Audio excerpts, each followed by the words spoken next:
Really excited to dive right in. We have Greg Dole for about 45 minutes of our time here. So I want to jump right in. And he's going to talk a little bit about his blog. His recent post that he posted about is called Failing the Turing Test. We're just having an interesting discussion on how that has to do with our human existence. Where you're from, and tell us a little bit about your website.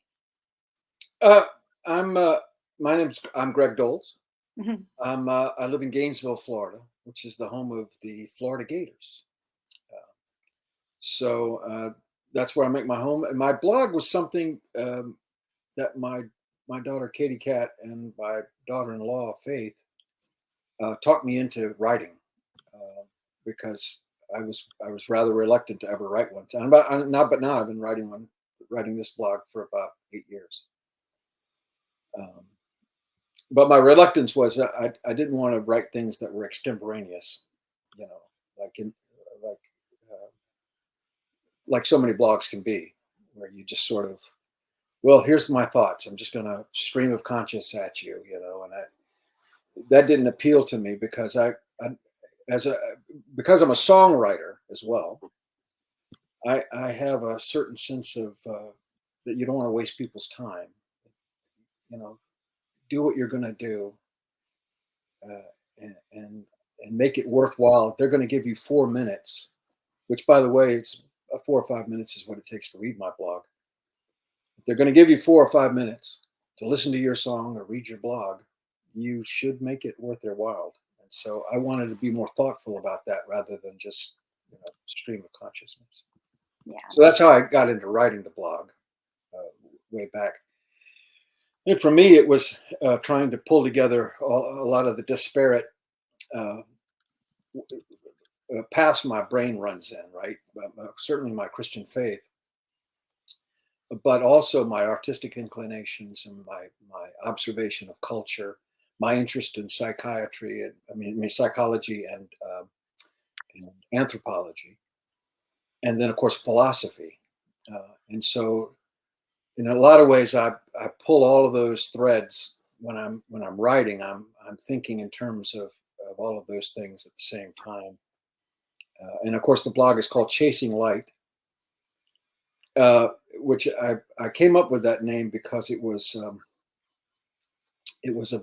the idea of chiaroscuro, and that's probably a word nobody's very familiar with.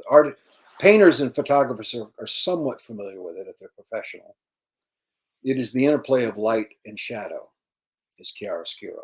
So, like when an artist is going to paint somebody out on a sunny day, they've got to know where the light source is to know where to place the shadow.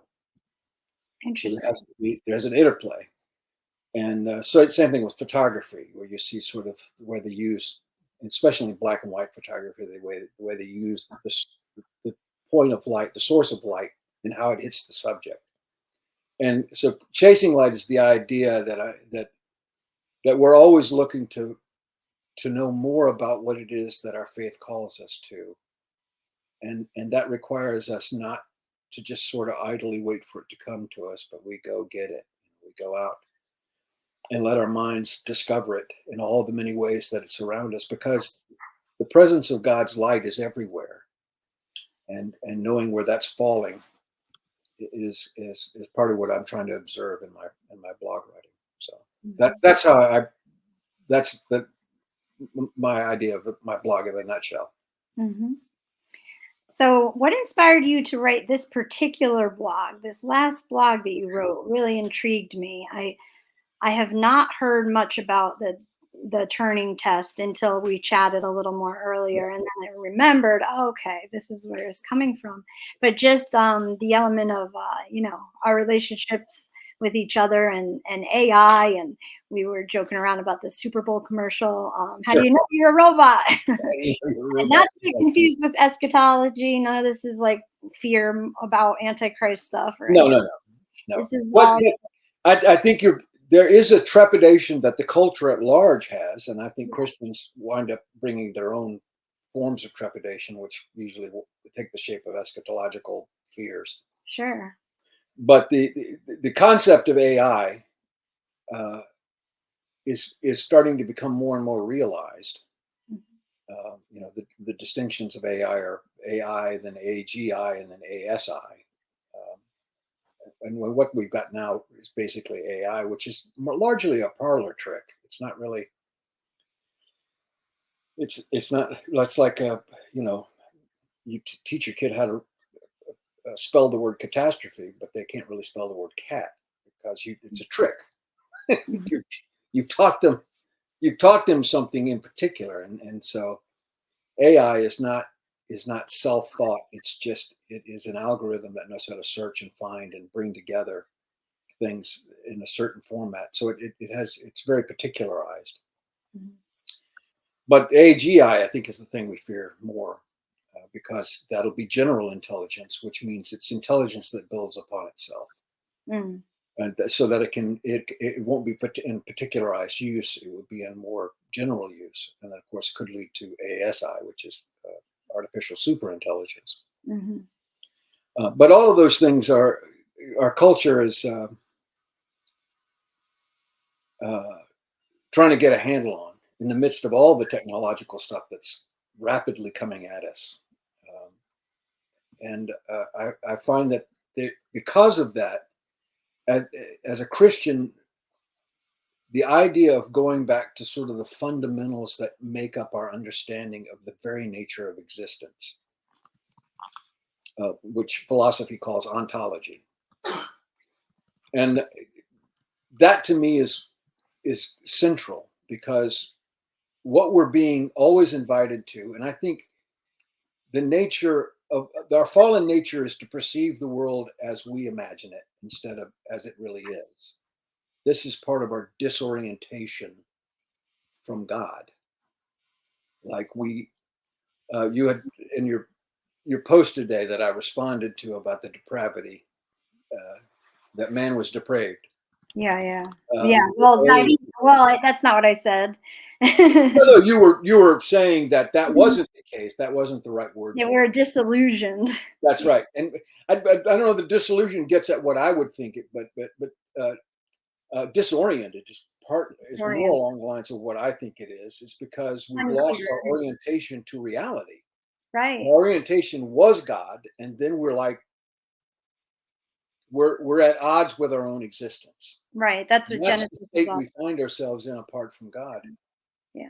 And so to bring this back to the AI question, we're we're being tempted to see ourselves in that sort of uh, atheistic materialism that we are just our bodies are just the containers of our Right. thoughts, and our thoughts are just brain chemistry and whatever, and we're nothing more than that. And the problem with this is it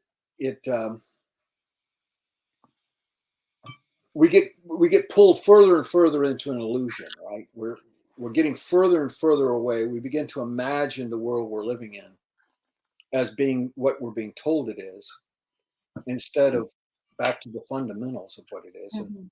the idea that we're made in the image of God Mm. and made to have a relationship with God. And so the big fear is that we're going to create a computer that can be like us, Mhm. And of course, this is a fear Alan Turing, um, in 1950, he was one of the earliest innovators of computers. He had a certain fear that computers would somehow uh, get to a place, largely to what we're getting at to now, Mm. that it would be hard to distinguish what was human from what was not human. And so he started developing what was called the Turing Test, which was this line of questioning that got into a sense of self-awareness, meaning that what makes us unique is that we are self-aware creatures, Mhm. even more so than other animals. Like uh, humans are capable. As humans, we're aware that one day we die. There's no other animal that's aware that one day they're going to die. Mhm. But so that's a psychological thing we live with, right? but that's a level of self-awareness Mhm. that he would be part of his test, so to speak. And so the idea of it was, if we could figure that out, we could head that off before things got out of control. And of course, now things are like whatever they are now.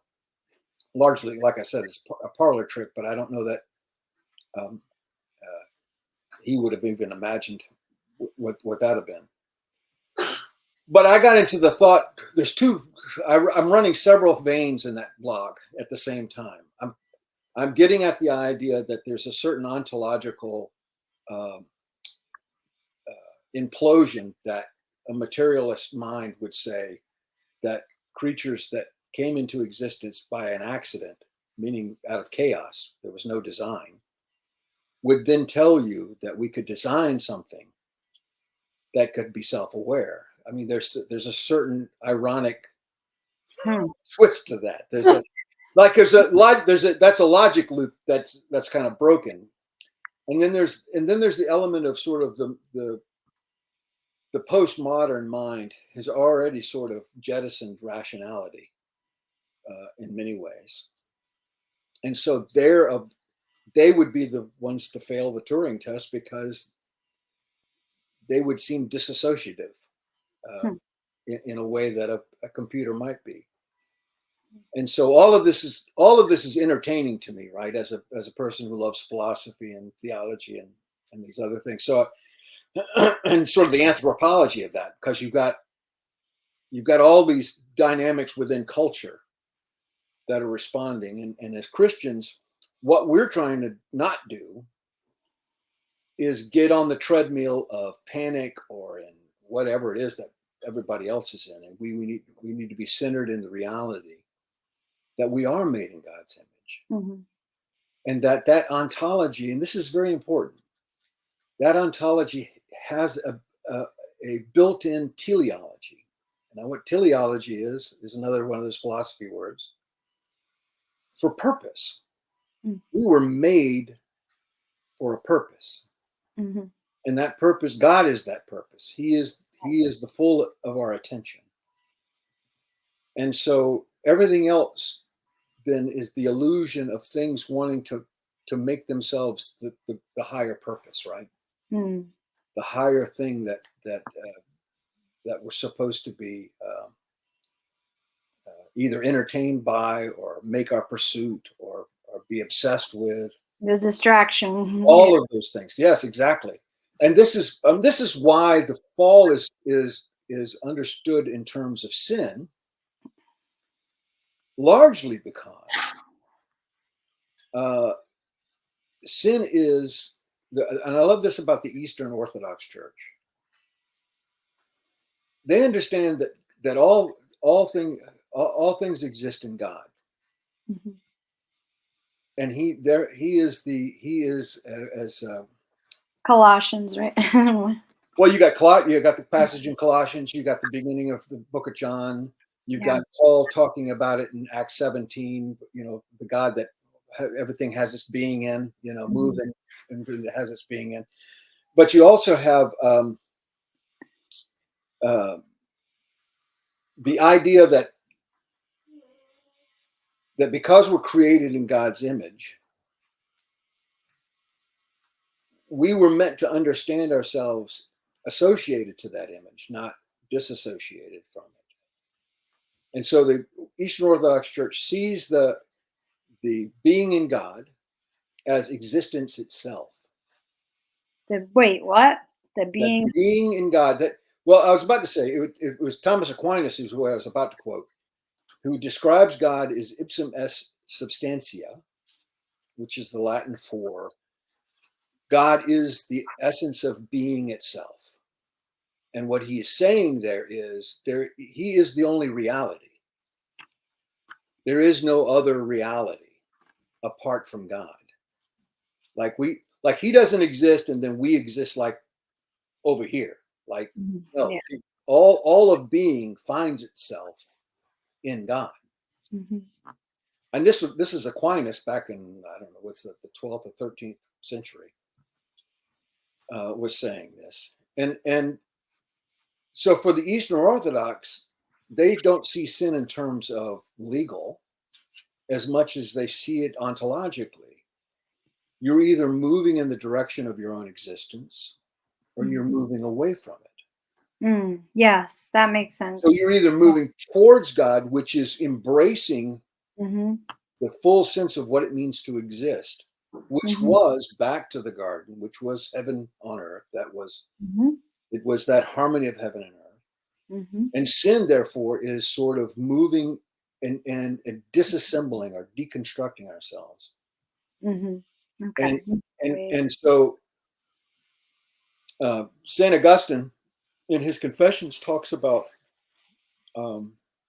He makes something that I thought was fascinating. At one point, he describes man man after the fall is haunted by the non-existence from which God spoke him out of. Now that one you have to think of.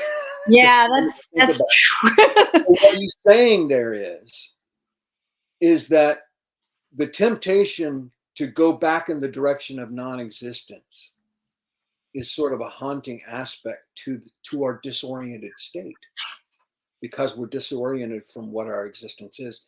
And literally everything we're trying to do in our sinfulness is to self-exist, to put ourselves at the middle or the center of our own existence and bring things around us that make that existence what we want it to be.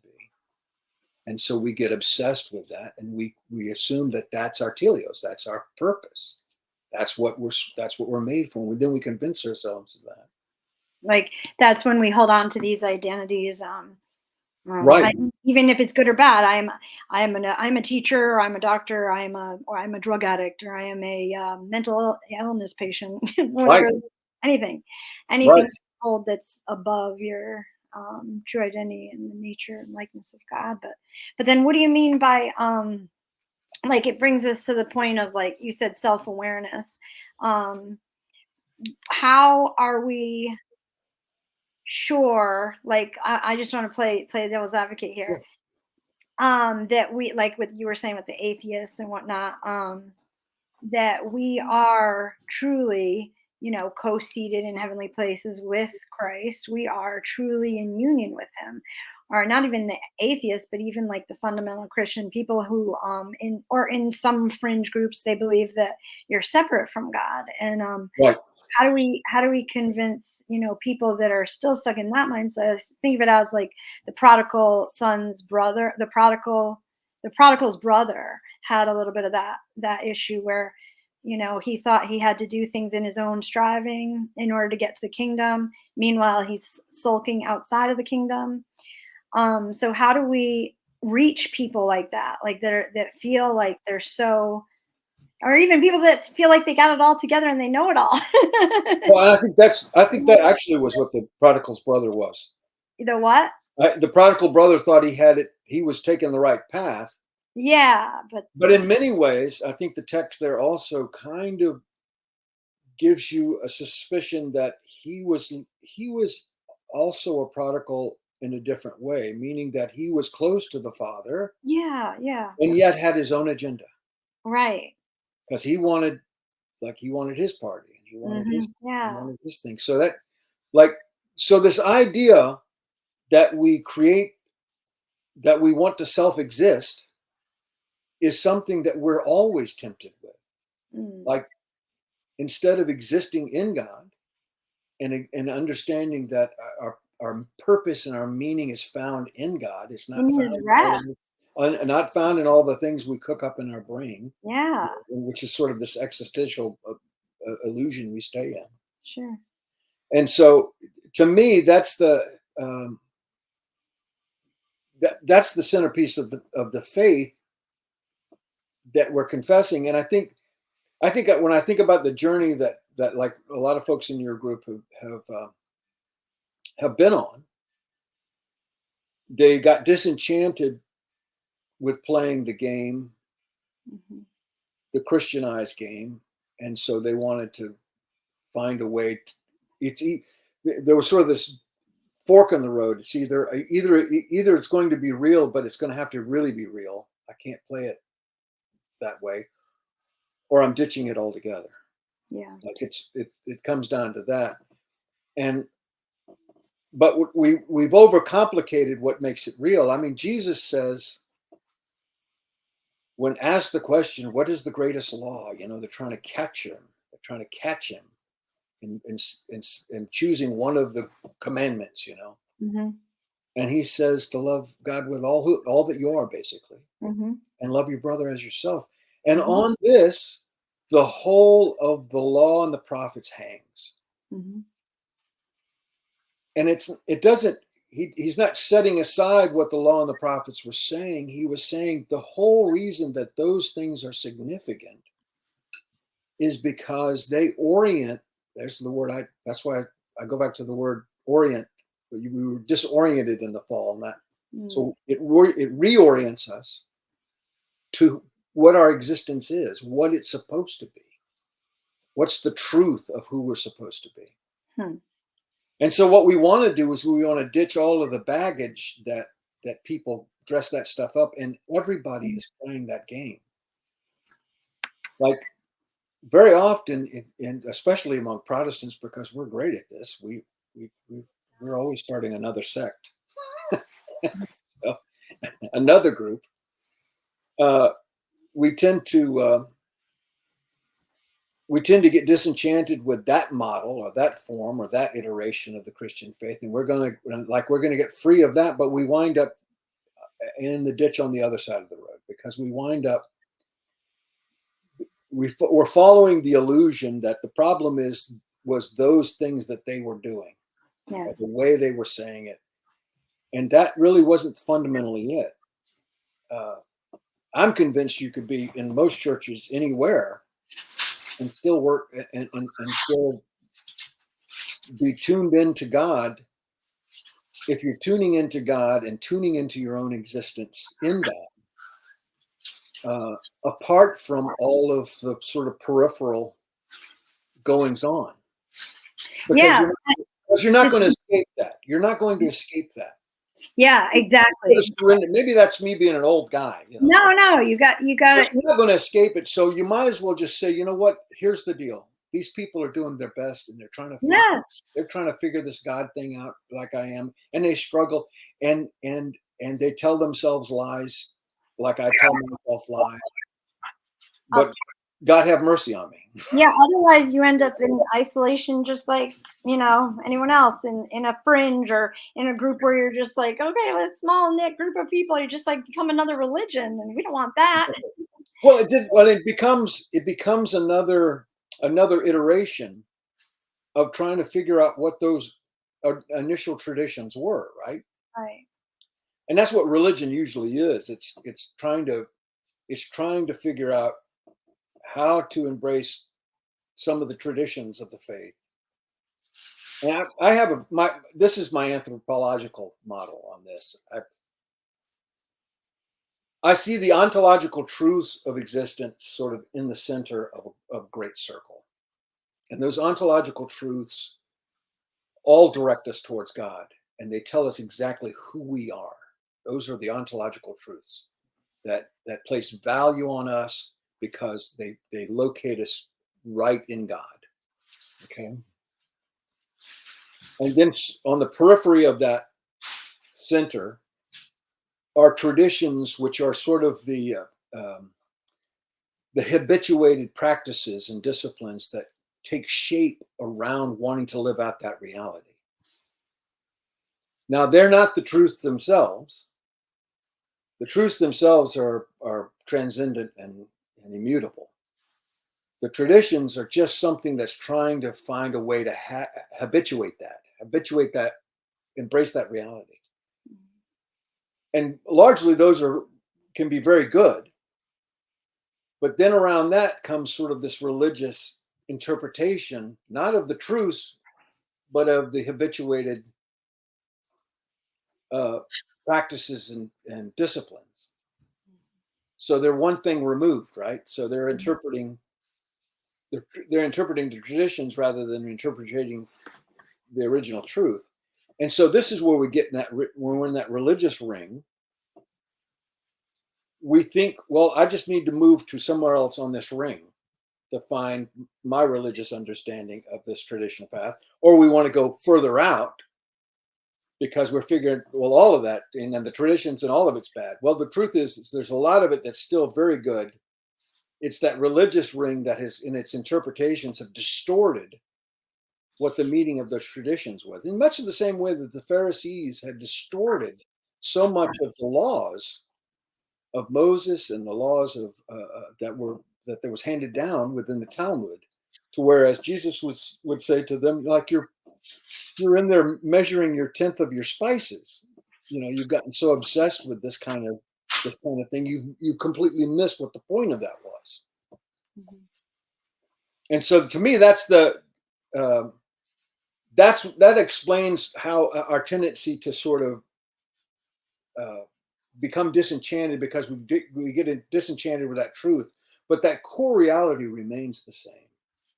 And largely, the elements of those traditions certainly have to be practiced in different ways, but the essence of those traditions, usually the way we habituate around those truths, because we will habituate around those truths, and the way we come together, the way we pray, the way we embrace scripture, like those are disciplined, habituated things that recenter us back to those ontological truths about who we are. But that religious ring is the part that we have to sometimes work our way through. Otherwise, we're moving out to the edges, and we move further out, and then we become far more existential about, like, the further out you get here, you're just out there making up your own stuff, and it's because you remove that much further away from. You've moved that much further away from the core truths. That's why I put it in a circle. It's once you've moved further out, no longer are you even thinking about what those core ontological truths are. I mentioned being made in the image of God, and people check that on in their mind. They check that off as a theological truth. That's a theological point. No, that's an ontological truth. Like gravity is an ontological truth. Like that is just as profound as gravity, because it has exactly the same tangible reality to your existence that gravity does. Wow. Yeah, but see that we want to keep this in the abstract, theology, but and this is how modernity has kind of lied to us. They turned us into thinking things, and so now we assume that everything about us has to be. We can sort of think our way to whatever, and that's not. That's the tree of good and evil. Well, that is the tree of good and evil, like another iteration, right? Like what we started off this conversation talking about what AI is shaping up to be, another iteration of thinking that we can. I was listening to Jonathan Peugeot today talk about what God are we? What are we heading towards? Like, what do we even know what we're heading towards? We're just heading out there with AI. We're just heading out.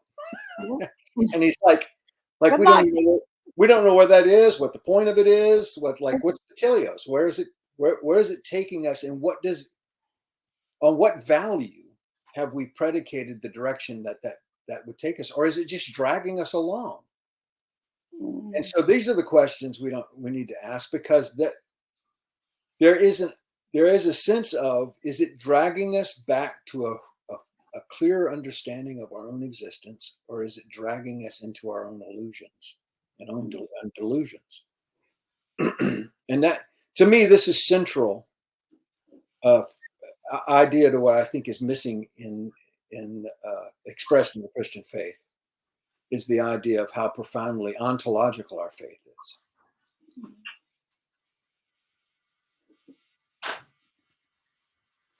Yes, that's beautiful.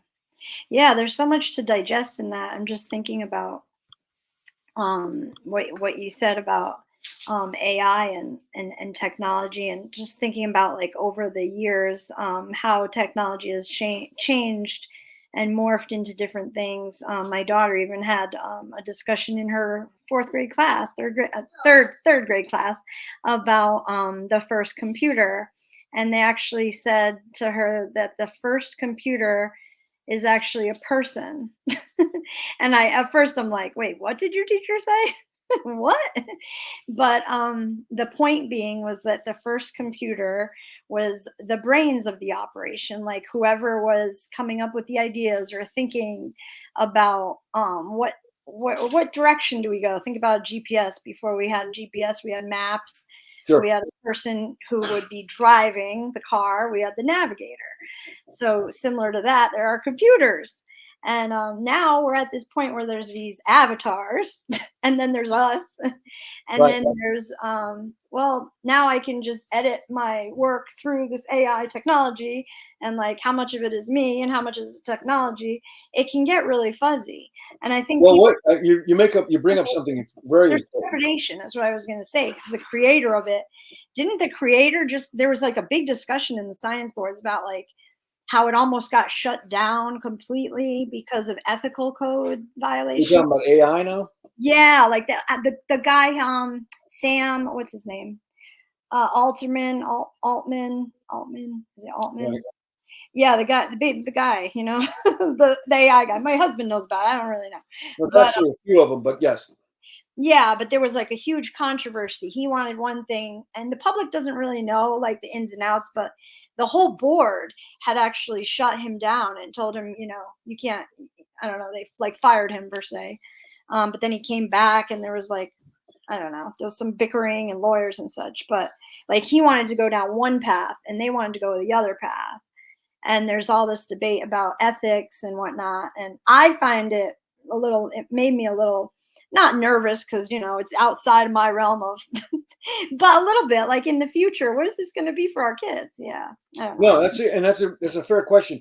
We're already seeing what it is before the AI aspect kicks in, Yeah, because I've written on this before, that our culture has become more disembodied.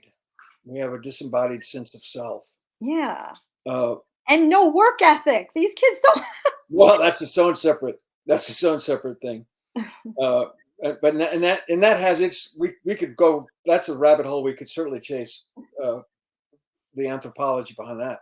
Yeah, But to me, the the disembodied sense of self is the thing we were unprepared for.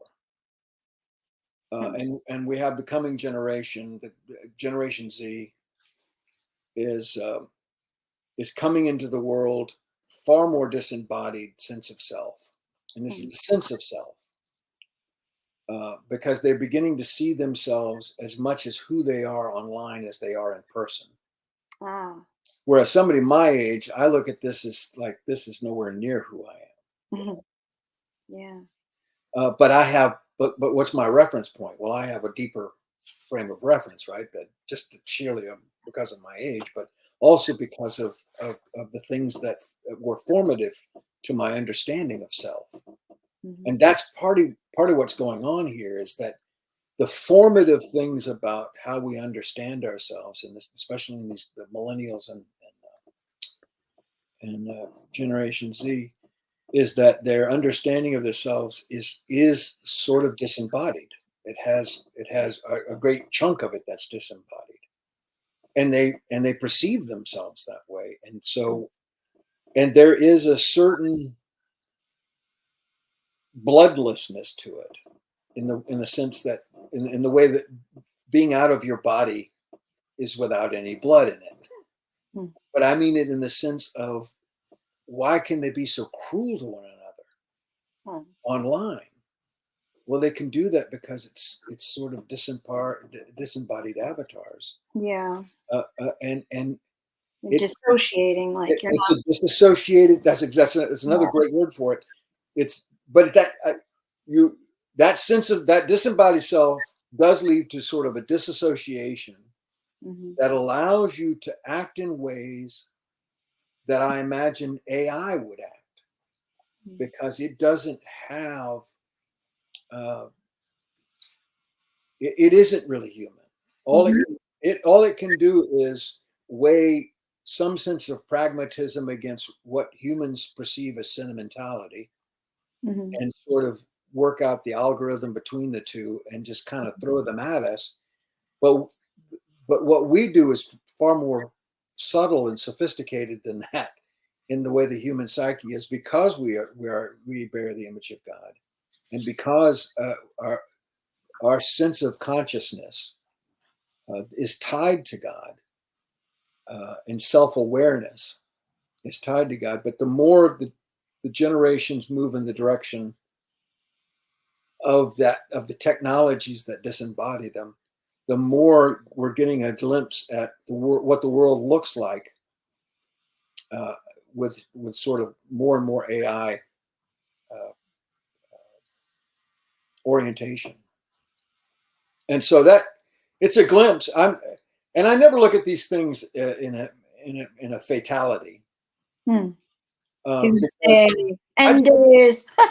no, no, by no means. I look, uh, the persecuted Christians in the first century, uh, they could have certainly, That was end day. That was, they could perceive themselves as at the very end of the game, because it was so yeah. horrific. And they were martyred. Yeah. Right. And so, but history has always done this, right? This is Yeah. the story of man. And so and that's why I use the term latest iteration. This is the latest iteration of the same old sins. Hmm. It's so, and what do we do with that? What ties us back to our Christian faith throughout the generations, throughout the history of God's people, is that we turn to God and say, "Have mercy on us, God," and we understand that apart from Him, we're going to get swept up, Yeah. and so it recenters us. I think that's if there's the silver lining is that we are always brought back to those core things that are true, the truest about who we are. We are the beloved of God. Mhm. And to understand yourself as the beloved of God is not a statement that you say because you're feeling like, well, I'm kind of sentimental. I want to believe I'm loved by God. But no, it is an ontological anchor. It is more true than the table that this laptop is sitting Mhm. on, because it goes to a deeper understanding of what truth is than Mhm. this table is capable Yeah. of portraying. Well, see, I keep thinking about when we're talking about end days, the Revelation, Book of Revelation, and Jesus Christ and the revealing, just on the allegorical level that we are all realizing, and we're all on different timelines here, but coming to the knowledge of the truth which is within us, that Christ is all in all, and that we are in a mystical union with Him, whether we know it or not, whether we feel it or not, whether we said the magic prayer or not, because that's all paganism, anyways. It's not really Christianity, but the point of it being like once I'm sort of like in that union with Christ, there's so much that I feel more than I did before. Like when I didn't know I was in union with Christ, I felt so much like I don't know, like passionate. I don't want to say anger, but like um just like a fervent love of the Lord, like the fear of the Lord, like when Jesus said to the Pharisees, let's say this, when He said, "Oh, if only they would just come into my rest," um, just a just a passion for people that are lost in the way of. I'm not as concerned with like the prodigals as I am about, like I said, the prodigal brother, the Right. one who is so lost in religion, because I mean, we could speak to the beggar on the street, the addict. That's different. That's different.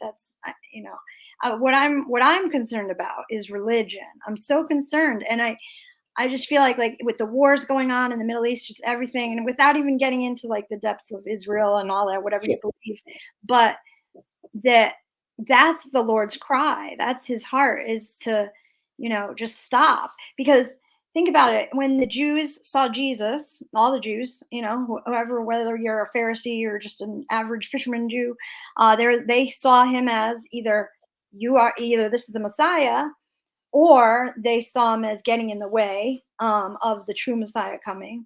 Because the Pharisees thought the Messiah was going to come in like all, get rid of the Romans and vengeance. But when Jesus read that passage in Isaiah, he didn't read the following next sentence about the vengeance of the Lord, because he knew they would misunderstand that. The thing about the vengeance of the Lord is not about his wrath coming down upon people and separating out the sheep and the goats and all this. His wrath is restorative. It's his love. But the thing that shakes me the most is like, it's been years and years, and this keeps happening now. The majority of Christians in the Western evangelical faith believe the same thing that the Pharisees believed back then. Oh, Jesus is coming, and he's going to come, and he's going to wipe out that evil California. Right. Whatever. Oh, people, these. Yeah, and the And book of it's the just, book of Revelations wasn't about any of that. I mean, it's not about any of that, but like it boggles literally, the book of Revelations is my mind. about recentering us Reset. on who we are in Right. Christ. Right. These are the deeper truths. So of course, he's using apocalyptic language, which Sure. was the form of the Jewish writing style Yes. of this kind of prophetic language. Mm-hmm. But the prophecy here isn't foretelling as much as it's forthtelling. Forthtelling. Okay. Yeah. And so it is a saying that the truth of who you are in all of this tribulation you're living in right now, there's a deeper truth going on, a deeper truth that is the reality. Mm-hmm.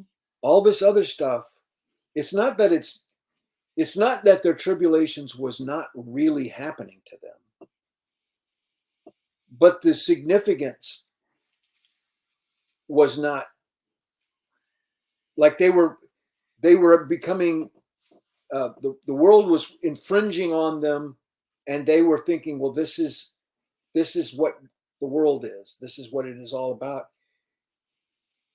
And that's not it. That's the illusion. The illusion is that we're trapped in all of this, but we're not trapped in all of it. But we can be the peacemaker.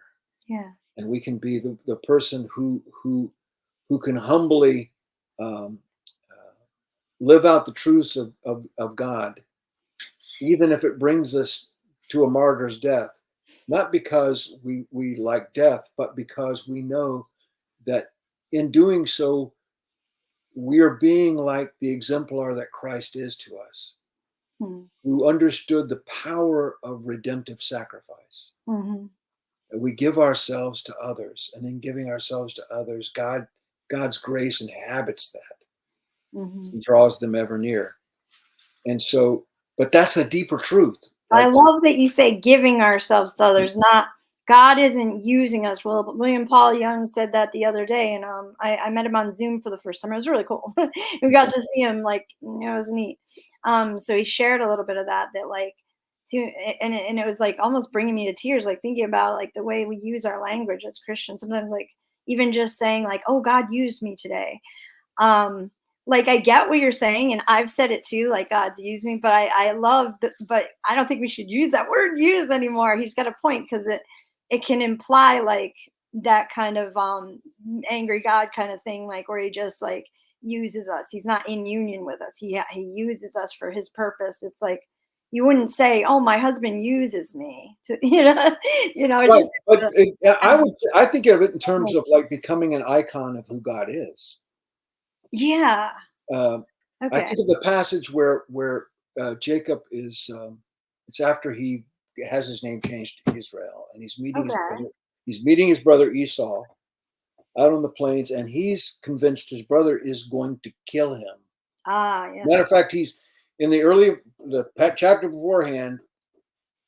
He sends his family away to safety, and he's going to meet his brother, but he's cheated his brother, and he just assumes he's going to be killed. And so, and then that night he sleeps and he has the dream and he wrestles with the angel, and he he gets the blessing of God. But the next day he goes out and meets his brother Esau. And when he sees his brother Esau, who is glad to see him, he throws his arms around him, he loves him. And this is the thing. that Jacob says, "You have become the face of God to me." Yeah. That in his grace, in Esau's grace. Now here's Esau is not the chosen, so to speak, that Jacob is. Jacob is Israel. But he sees God there. He sees God on Esau's face. And in that sense, I'm thinking that's that icon. So when we give ourselves, we give ourselves over to the graces and mercies that God has shown us, then we become an icon of who God is to others. Wow. We display that. That's And to beautiful. me, that's the power of Wow. What a beautiful representation of Esau, you know? For so many years I thought Esau, I thought of that as a bad, you need to you go. know, I want to say it's yeah. in the 32nd chapter of Genesis. You Yeah. need to go back and read that section, because he literally says you've been the, because he's just amazed by, you know, Because you are Esau like, as you just hear, Esau is basically turning down some other land from him, and Jacob says, "No, I want you to have that land now." yeah. Like Jacob is wanting to give it to him because you become the face of God to me. Wow. Bam. That's amazing. I love that. Yeah, because for so many years I'm just thinking, you know, that one passage, God hated Esau, God loved Jacob, you know, and Right, you right, put out right. this, since then, you know, I further studied the word. It's not actually hate, but No. um yeah, maybe you could talk about that a little more. I don't know if most people know that part, but Are that you was talking about the passage in Mhm. Romans? Yeah, that confused me as an early Christian. That's where I Well, I thought mean, like Jesus Calvin. also says, he who doesn't hate his brother, father and mother, and his, to follow, Right. So the language, is yeah. is God? Yeah, is he saying hate? He's But not see, saying hate. this is the problem with languages of antiquity, Yeah. and the way they get interpreted, and then but the problem is that the language variations between different languages, and even now current languages like Yeah, sure. Italian or Spanish or French or whatever. Language is also created with idiom, which is cultural idiom. Yes. So the way that language uses those words is tied to that idiomatic usage, And and there were a lot of idiots back then. that's part of what's going on here. Is there Mhm. you have that idiomatic uh, aspect of Yeah. language, so that it's trying to draw a large contrast. It's not trying to say we want a hard and fast definition on words love and hate, and what it's trying to do is, no, this is language designed to make you think in terms of can you see the contrast now, Mhm. you know, because there is a contrast. There's a great Mhm. contrast between the two. So that to me also is a best way to understand that passage in Romans as Mhm. well. Yeah. So the idea that God hates and God never loved Esau is just, that's foreign. Mhm. Yeah. It's foreign to the rest of Scripture. So you really have to. It really sort of defies the hermeneutic or the exegeting process to sort of pull that out and say, well, see, now God hates. Right. He doesn't love everybody, uh, but His very essence is love. Right. Uh, and what draws us into the center of the narrative of Christ is that it portrays love in the most pure form, that we see in it um, the embodied truth of what it means to love, not just in the aesthetic, but in the fully formed way that love takes shape in the world. Mhm. Yeah, and I was just looking it up. I was trying to think of that scripture verse where he says, "I never knew you," and I just looked it up. That's how really easy it is with technology. Matthew 7:23. I'm terrible with my verse addresses, but That's it all came right. into my head because you're thinking about you know, religion, and when you first enter the faith, or at least for me, I start picking up my Bible. I'm like, all right, I'm supposed to do this. I'm supposed to study my Bible and learn. And then you see a passage like that, or you see so like the passage is basically, the religious folks are knocking at the door, they're ready to go to heaven, and then that Jesus said, well, I never knew you. And he said, well, what do you mean? We cast out demons in your name, we prayed, we fasted, whatever, all the things. And then he said, no, get away from me, I never knew you. Go into the outer darkness, right? So when you first read that, it's like, wow, that's pretty harsh, Jesus. Like, you never knew them. I thought you knew everyone. I thought you're in union with Sure. everyone. But I remember when I was studying the Greek, now I'm not going to be able to say the names. I don't remember what it was. Right. But the word "new" is actually like intimacy. It actually means like, because Adam knew Eve and they had a baby. Mm-hmm. So when they said "new," it's I think the word of a knowing intimacy is nous. yeah, so whatever it is, but that's what I'm saying. It was about intimacy. So the religious people at that time did not have the intimacy of the Lord. You might have been casting out devils, but it wasn't in my name. I knew nothing about it.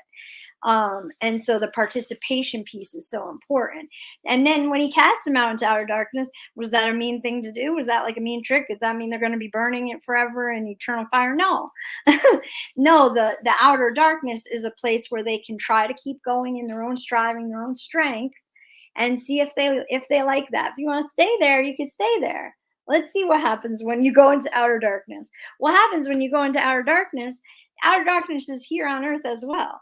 Like, there's been times in my life where I feel in outer darkness. I didn't feel the presence of the Lord. If I'm immersed in sin, imagine immersed in sin, immersed in my own self-righteousness or whatever it might be. For me, I had drugs and alcohol as a kid, when I was younger, and it was terrible. It was outer darkness. But now, did he put me there just to punish me, or so I could be used as a vessel? No, he everything is done for a purpose and for a restorative purpose.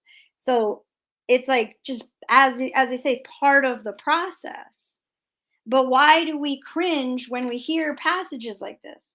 I think it's because of misinterpretation, having the wrong lens, Well, not understanding is it what part Christology. of it's interpretation, and of course, it's not seeing the scriptures as a whole for starters, and Right, which always leads to that. And right. but the idea of that darkness is that, I mean, I go back to the Eastern Orthodox. You're either moving towards existence or away, and when you're moving towards existence, you're moving towards light. You're moving towards who got to what to that purpose, to the teleos, and the moving the other way is going to be like darkness. It's going to be like, because everything about it is a destructive path. Mhm. And But that so, can be comforting to people. Like, if you've grown up in that, and then all of a sudden, that's why it's like, I believe the process is so important, because can you imagine you're growing up like this and you just have this terrible life, and then boom, you die.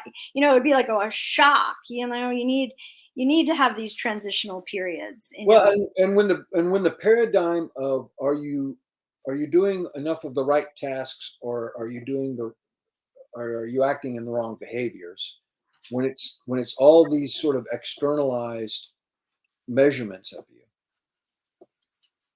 then we're thinking, well, I need to stop doing these things and I need to start doing more of these things, and then I'll have it all worked out.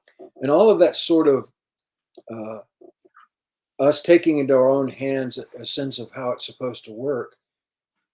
And again, I have to underscore my emphasis on ontology.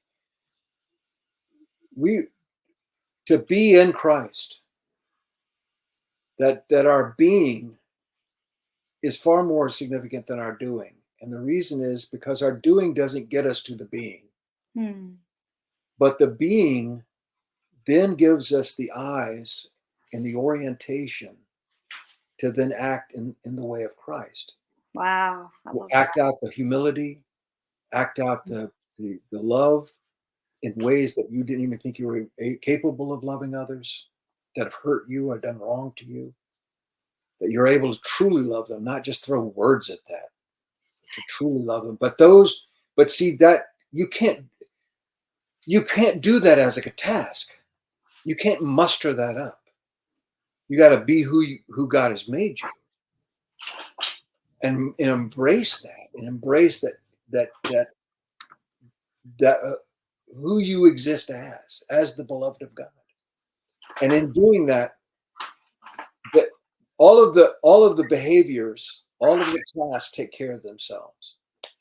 But but very often our religious mindset is to emphasize what are the behaviors, what are the tasks that we are doing or not doing.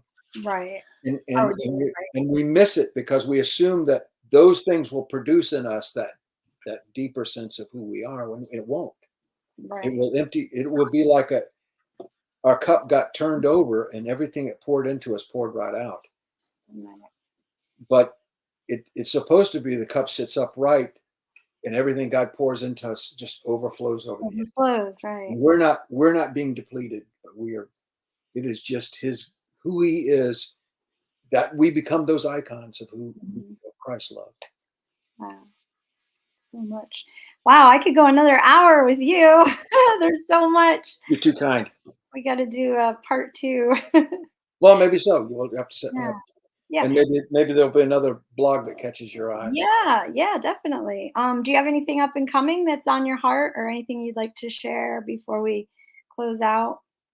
Not in particular. I've been working on an anthology of my own songs. You have. Oh, My oldest daughter said to me, she said it about 10 years ago. She said, so you got all these songs. Are you going to ever, are you just going to die and they're going to go with you? So, which was just the right way to guilt me. And so I started thinking, and because I'm a producer engineer, she knew I had the studio stuff. So, wow. and I had the other session players that I could pull in to work with me. So I started working on my own stuff also because people, my contemporaries, some of them have had health issues, so I Mhm. recognized that the skills that I have as a singer songwriter, to produce and play music is these are perishable skills. Mm. Yeah, And so, that's beautiful. I can't wait. I can't wait. So when is that going to be produced? Are you well, just I've already put out. I've released the first three albums of the anthology, and I'm working Oh, on the last one now. So you okay. can find those up on Spotify or Oh, I wherever you didn't stream even music. know. I didn't know I don't know where you might stream music, but you'll find it there. You can just type my name in. that. But I Cool. just finished. My brother Jeff had, and I know he posts sometimes on your on the website Mhm. or the Facebook site.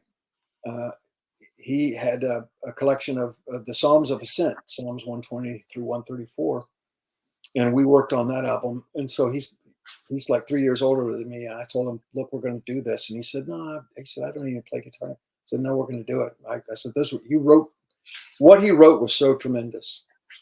And so I said, no, we're going to do it. And so we just finished that, and that release. So Jeff Dole's Pilgrim Psalms would be another thing to check out on Spotify or wherever else. An excellent collection of the Psalms. And if you're anybody that's familiar with Eugene Peterson's book, Long Mhm. Obedience in the Same Direction, that was inspirational to my brother He's Jeff writing he's the guy that wrote the passion, the that. message, right? The Yeah, message. he did that interpretation of it. Oh, okay. Right. Pilgrims. Oh, sorry. What was it? Pilgrim what? Pilgrim Psalms, Songs. Oh, okay. Yeah, yeah. Jeff Dole's. Oh, yeah, Jeff. Okay. So I recommend that highly. Cool. That just released, and like I say, I'm hoping to by the end of the year finish up the last of my anthology of songs. Wow. So Exciting. A lot of new stuff in the works. Are you working with the GAN network as well, the Grace Awakening Network, with Robin and Matt Pandell and no, not really. because they are doing they're starting in March. They're going to do some session. They actually have their own little channel on a Roku network, so it's That's going to all be right. the Grace Awakening Network channel, and it's going to be just segments of different pastors, preachers, teachers, authors, and musicians, artists that are sharing for like 30-minute slots throughout the day, like 24 hours a day. I don't That know sounds how they're fitting it all in, but amazing. And yeah, there's gonna be like all different people on there, sharing their experiences, strength, hope, about the gospel, very gospel centered, very finished work theology, the restoration of all things, that kind of thing. And I think you might like it. Check it out. See if you can, yeah. tap into that, because they're always looking for more, writers or people to hop on board, help with that. It's a big job what they're doing. I'm getting all these emails, and Yeah, I because imagine that for that you have to always having fresh content. yeah, so I'm doing a little thing. I'll have a 5:30 a.m. time slot on Tuesdays. So every Tuesday at 5:30, I'll be doing a series, my Joy Pod. So that'll be interesting. I'm excited about that. But I'm trying to spread the word too, because creative minds, getting together and networking. It's one of my Yeah, passions. that's kind of the renaissance of this the technical. It's funny we started talking about technology, Hmm. but there's a renaissance to this kind of being able to uh, for people to express their faith Hmm. in the unique ways that God has given them giftings in. It is a beautiful thing, and the timing was so divine. Just with everything going on during the pandemic, it was hard to be feeling so alone in my theology. I didn't know there were others like me out there. Right.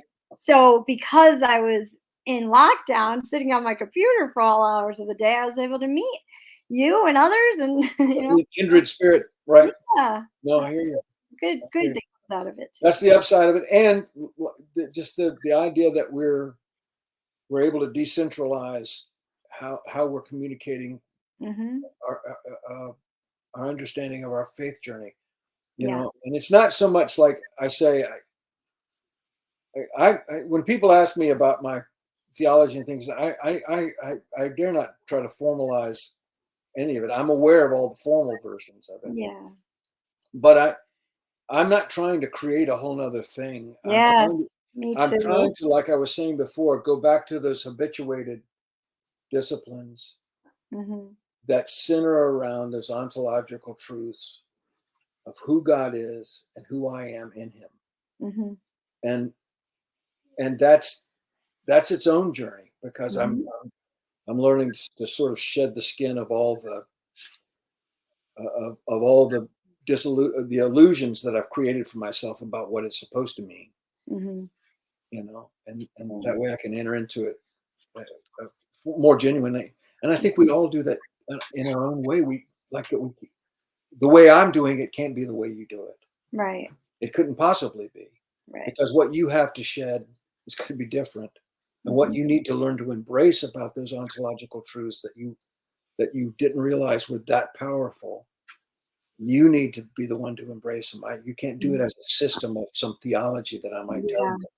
you. Mhm. It has to be you habituate those practices Mhm. uh, and disciplines within your own life. So, Mhm. Very good. Well, thank you so much. This was such a pleasure. I'm off to working with my daughter on a few projects we have. okay, fair Yeah. enough. Very good. Before bed. We're night owls. We stay up a little late, especially on days where we might have another snow day. Especially on snowy days. Yeah. There you go. It'll be nice. All We right. don't have we don't have any of that in Gainesville, Florida. So No, yeah. You should check out our my post on Facebook. We made the news here at our wow. local news channel because my daughter and my husband made this giant snowman with a hat and everything and scarf and then they took the hat off and put our dog on top of him. And it's the funniest picture. I'm like, how did you guys make that? Like an hour went by. It was amazing. They impressed me. I'm sitting there just making tea and cleaning up, and I go outside and there's a giant snowman. So You're yeah. on the news. Hmm. So we All right made it then. on. All right. Well, Well, take the care. pleasure's God been all bless. mine. Yes, And pleasure. we'll do it again sometime if you'd like. Thank you. Sounds All right. good.